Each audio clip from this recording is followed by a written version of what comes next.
All right, welcome back to the Ireland Contracting Let You Sports Call. Rich Walsh alongside Tim Benz. Give us a call, 412-575-2600 on the Bordas and Bordas hotline. And before we take any phone calls, if you need a roof, make sure you call Ireland Contracting at 1-800-NEW-ROOF. They're the best in the business.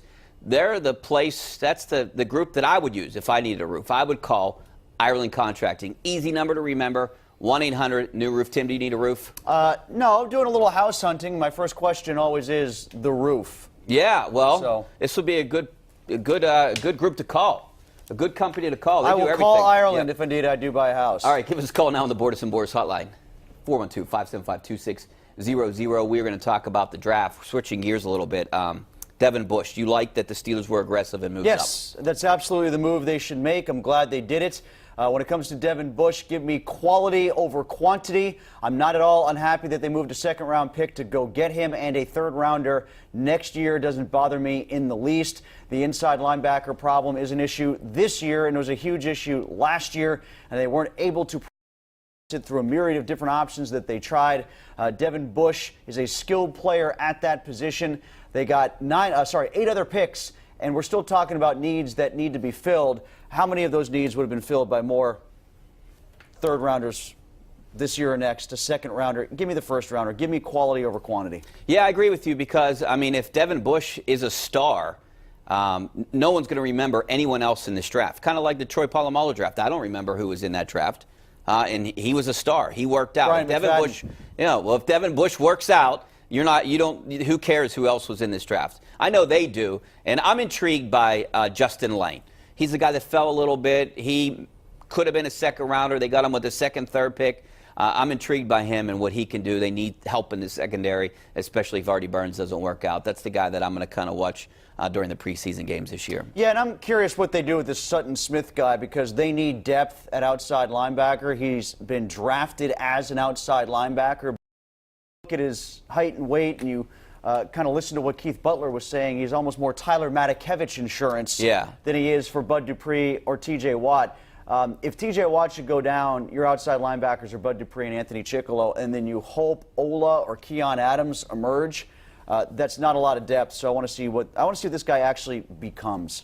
Yeah, he's probably going to be a special teams player. And Betty Snell, too, the running back. Yeah, I want to see about the distribution of carries now between him and James Conner. I think that's a big storyline, too. And Jalen Samuels. Are they moving into the running back by committee approach? Or is he going to be kind of like an H-back, like a James Devlin kind of guy for Tom Brady, like he was in New England? They don't have tight end depth either. No, they don't. So and I don't think this guy's he's going to be thrown into it. Zach Gentry, or Gentry, or however you pronounce his last name. He's a big guy, the biggest prospect, I think, in the draft, and maybe kind of like a Matt Spaeth, but he's not polished yet. No, he's not. And there were, I think it was 12 other tight ends on the NFL.com ranking list that were taken or not taken, even that were ranked below him. So the Steelers definitely saw something in him that others did not, and they reached for this one. So he better pan out for them because, after Vance McDonald, another guy who's got injury problems, it's Xavier Grimble. He has fumble problems, too. I think that's what turned around the season last year for the Steelers. All right, let's go out to the phone lines, and we're going to go out to Brad out in Duncansville. What's up, Brad? How you doing? Good, Rich. How are you? Good. Thanks for calling. Thank you. I want to I like the draft. The Steelers did pretty good, and I want to let you guys know that I had Special Olympics swimming competition at St. Francis. I took third for the first time. Oh, congrats, Brad. I appreciate it. What would you give a grade for their draft right now? Grades, but, I guess because the Bush move was so perfect, in my opinion, it's not going to be worse than a B+. I wasn't wild about some of the mid or latter rounds, but it's a B+ for me because the Bush move was so good and they addressed such an important need on the team with one of the two best players at that position in the draft. I'm not an expert, but I read all these mock drafts and I read all these experts that are out there. But it feels like to me after that first pick, just about every other pick, maybe not Justin Lane, every other pick, I feel like that they reached or they could have got some of these guys later in the draft. Yeah, I don't know if that would have been the case for Snell. They just decided to prioritize running back over other areas of need, which is a bit curious to me. Deontay Thomas, the wide receiver from Toledo, that was a reach. I think, you know, if you believe what the Steelers say, Tampa was going to take him. They really liked him. Maybe they've talked themselves into the same sort of comparisons I wrote about with Antonio Brown. He's the exact same size from the MAC, a lot of the same positive attributes. I'm talking about on the field, not off the field. And it was Antonio Brown's trade pick, too. Yes, which is kind of ironic. And he was announced by Santonio Holmes. And remember, they got AB as a result of the Santonio Holmes deal. So, it all comes full circle. All right, back out to the phone lines. We're going to go out to Bob out in Bridgeville. What's up, Bob? How you doing? Hey, Rick, how you doing? Good. How you doing? Hey, I got 3 questions for you. Okay. Is that all? Number 1, I like the way the Steelers had their draft. Number 2 is, how can Clemson's football make $93 million for 10 years? And number 3 is the Pirates ain't going nowhere. Okay, that's 2 statements and a question. So, yeah, Rick, Tom, and Rick. All right, so 93 million. Yeah, that's a ton of money. That was the one question. Wait, he asked how? Yeah, because they have a ton of money, and the guy. Because he probably asked for 100, and they said, "Well, we're only giving you 93," and he said, "That's good enough." That's and he's the best college coach out there. I mean, the guy wins national championships. He gets good players. You pay him whatever he wants. And he likes this. Have we had anybody that has called up yet, either yesterday or like on Friday? Does anybody call up and said, Rick, I hate the draft.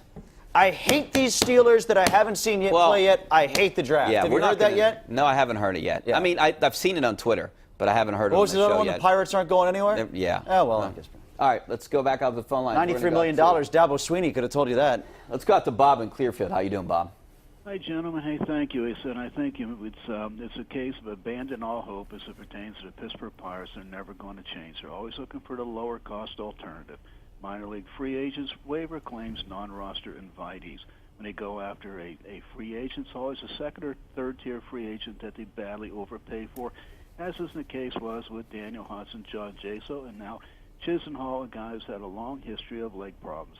And then, of course, he said they do a knee-jerk reaction. He's going to give up top talent for a third-level pitcher who also had a history of problems. So I think he said it's just, like so many others, he said it's just there's no hope. Might as well accept it for what it is. Hey, thanks very much. All right, thanks, Bob. Basically, they're cheap, right? That's what it comes down to. All hope is gone. All hope is gone. I had bucko fever up until today. And, you know, I'm even... I think that was just a virus. And 8 straight, and, you know, it just... Look, you know they're going to be an average team. They got a bunch of average to above average players. Yes, the pitching staff is good, but the pitching staff is feeling a lot of pressure right now. And you see what happens when guys feel pressure. They feel like they got to win the games by themselves. And I think that's what the pitching staff is going through right now because they haven't gotten the hitting. And then you saw Trevor Williams' reaction after that ball that was hit by Seager out in right center. That was a play that Marte would have made. Pablo Reyes didn't get there. That scored a couple runs, made it 5-4. You saw how frustrated he was. You just reminded me of something. Was it Musgrove who had that same sort of reaction? Yeah, Musgrove did too. Polanco was slow getting the ball in on Saturday night. Runner went from first to second. Yeah, and Polanco misplayed a ball. Well, he didn't. It was a bounce. He misplayed a bounce out there. But you know what I want to see happen to Polanco? I would like to see him traded to the Red Sox just so I could watch him play against the Green Monster in Fenway on a daily basis. I don't think he'd be playing on a daily basis if he was traded to Boston, right? He'd be a DH. But that's the problem. That's the Pirates' problems right now. They got 3 DHs: Colin Moran, Josh Bell, and Gregory Polanco. Yeah, and you know what? Frankly, that might be what Chisenhall is too, if he ever is healthy. But they've got J.B. Shuck, who's a great pitcher. They should probably use him in the bullpen more often. All right, we're going to take a break. Back with more of your phone calls. Some of your tweets coming up next. Stay right there.